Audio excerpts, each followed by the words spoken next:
It shouldn't come as a surprise that more and more single men choose to live their lives without partners in today's modern society.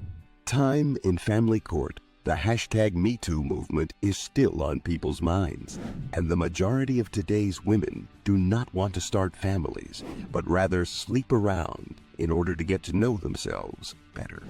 All of these things are happening at the same time. If you want to navigate society in the most effective way possible, having an MGTOW mindset is a great mindset to have. Today, I'm going to explain to you why you should have this mindset, and I'm also going to share with you my own perspective on the matter.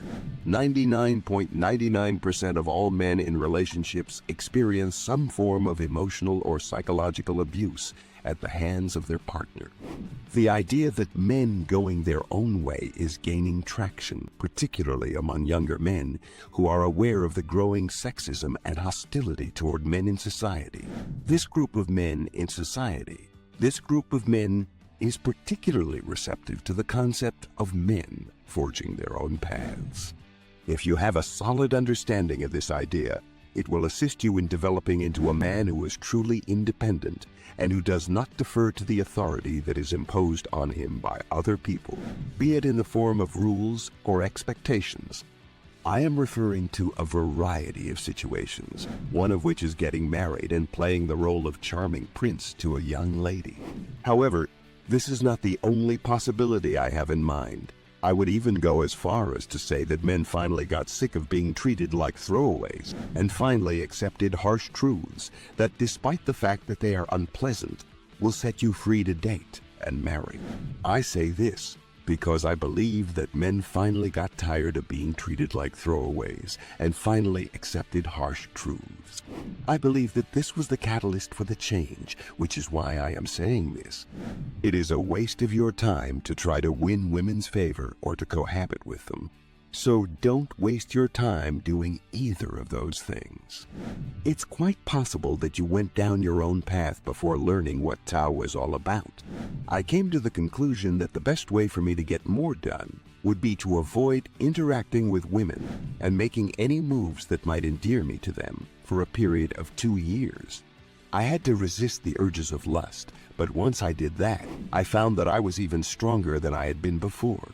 Now that I'm enjoying the advantages, I want to make it easier for you to do so as well. Chase a check, don't chase a check, is something that I always tell people. This indicates that you should prioritize achieving your goals and ignore all women, with the exception of your mother and other members of your immediate family. Once you enter MGTOW mode or even monk mode, women will begin to look at you because, in contrast to better males, you do not originate from a place of scarcity, but rather one of abundance, self-assurance, and attractiveness. The following is a list of reasons why other men have chosen to become a part of the migrant community, and why you should, at the very least, consider doing the same thing. If you haven't tied the knot yet, you should know that the rate of divorce has increased to over 50%, whereas 10 years ago, it was only 40%. This is something you should be aware of if you haven't gotten married yet. As a direct consequence of this, it is abundantly clear that the institution of marriage is in a state of disarray. The man is left with a significant financial burden as well as a great deal of emotional anguish, whereas the woman is in a better position, both financially and emotionally, than she was prior to getting married. This is because the woman was able to accumulate assets during the marriage that the man did not. The notion that getting married will only bring joy and beautiful flowers into one's life is one that has proven to be very profitable for the wedding industry. Because of the prevalence of this idea in the wedding industry, it contributes a significant amount of revenue to that sector. Because I am aware that you are making preparations for a wedding, it is not my intention to give you the impression that you do not have enough money when I tell you that the average cost of a wedding is over $20,000, as this would lead you to believe that you do not have enough money.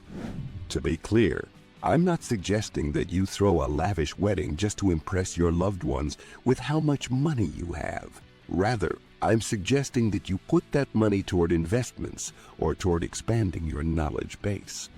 When a married couple decides at a later point in time that they no longer want to be married and seek the assistance of divorce attorneys, a new opportunity for financial gain presents itself. They make considerably more money than the typical citizen of the United States, with an annual income that is typically greater than $130,000 on average. In conclusion, the purpose of marriage is to take advantage of the man in order to ensure the woman's continued financial security through the process of procreation. This is accomplished by exploiting the man. The methodology known as MGTOW is not predicated on speculative opportunities or duties such as could, should, or would. Rather, it is established on the here and now. Let's not put this off until the very last minute, but at the same time, we can't lose sight of the fact that we only have so much time left. Also, despite the fact that having a girlfriend can be expensive, which is partially true, particularly when the man makes 1,000 different concessions, I am not making the claim that it is expensive to have a girlfriend. I say this despite the fact that having a girlfriend can be expensive. The most significant and troubling aspect of the current circumstance is the amount of time that could be spent on more productive activities, such as developing a side business or another source of income, participating in sports, reading, and engaging in other activities. Sundays in the time period surrounding Valentine's Day, your participation in each of these activities requires a time commitment from you, which disrupts other aspects of your life. When people talk about relationship, they almost never bring up the amount of time that is necessary to cultivate and sustain those relationships. Instead, they tend to center their attention on the emotional and spiritual investment that is made in those relationships. If you live with your significant other, it is reasonable to expect that you will make an effort to be with them, at least on the weekends and in the evenings. If you devote the rest of your waking hours to your job, you won't have the opportunity to develop your skills in any other area or make any other personal advancements. It is not unheard of for a woman to tell her boyfriend that he should not try to make more money because she loves him just the way he is, despite the fact that he works too much, doesn't spend enough time with his girlfriend, and that he shouldn't try to spend more time with his girlfriend. This is yet another test, and she may even prepare meals for you with the intention of making you overweight and transforming you into a beta that she despises. This is because this is a test. Because of this, it is extremely important to keep your body in good shape and be conscious of what you want out of life. If you are just starting out with a girl as a girlfriend, you should fall in love with your purpose and not let her tell you what is best for you. Instead, you ought to give yourself permission to become enamored with the goal that you are working toward. You should make the most of each and every opportunity that comes your way in life and live each day to the fullest, but you shouldn't do so in a way that puts the health and safety of other people in jeopardy. 1 date a week is normal. After a predetermined amount of time is passed, that number will increase to 2 or 3, and before you know it, you will be spending all of your spare time with this woman. It would be wonderful if everything went off without a hitch. But the fact of the matter is that the vast majority of people don't end up marrying the person they initially envisioned themselves marrying when they started dating. Since you turned 18, you've probably dated a significant number of different women. That is a significant amount of time that you could have spent doing more productive things, such as going to the gym, working extra hours, or gaining knowledge. But instead, you spent it on the wrong people. Let me know what you think in the comments section below. Thank you so much for watching. If you liked this video, please like, subscribe, comment, and share it.